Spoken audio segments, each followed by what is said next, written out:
bracket, Stacy Newman, Shelby Pendley, Kristen Rivera, and Leah Bratz. And this is Smitty, Bro, and Amanda going to lead the charge on this one. Who's moving on here, bro?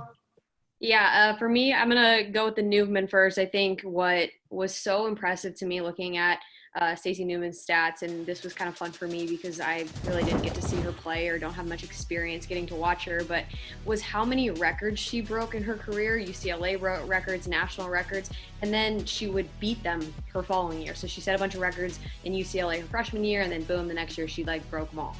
So I think that's what was impressive when you have that target on your back and you continue to get better, and especially when you had UCLA across your chest at that time, it means something. So for me, it was a no doubt. I think Pendley is an incredible hitter from this era, but I mean, it's Stacy Newman, let's be honest. And then moving on, I definitely had Bratz. I think this was an interesting one too.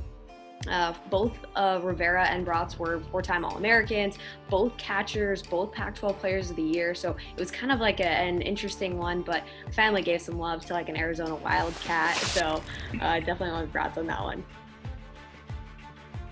And Kayla, I'm going to jump in, and I went the same way with Newman. Obviously, I pitched to her in the Olympics, so I got to see her in the collegiate game, and she would hop back and forth to the international game. And you have to remember what was impressive about her doing that is that she was playing the collegiate game at 43 feet. The Sydney Olympics were at 40 feet, and then she comes back and finishes her career at 43 feet for UCLA.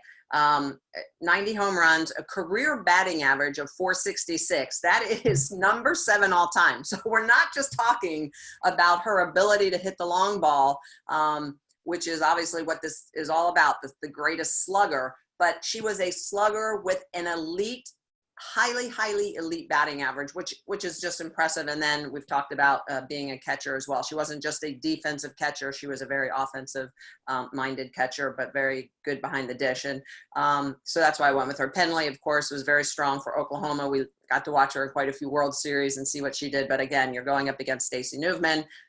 So your chances are just obviously not so good.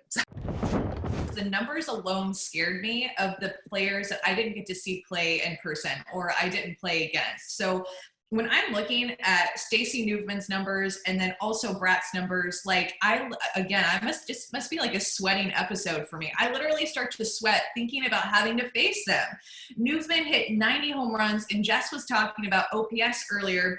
And you thought Sierra Ramirez was good. Stacy Newman's career OPS, drumroll please, 1545, the highest one I think of the entire bracket, 1545. So while she had those 90 home runs, she walked 240 times. So think about the eye, the patience that she had to have at the plate, and not to mention if pitchers would have pitched to her, how many more home runs would she have hit?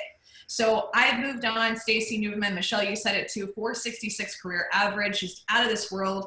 And then I also moved on Bratz. We've talked about her a lot, but her numbers just stuck out to me too. She led the nation in home runs and RBIs in 2 different years, in 97 and also in 98.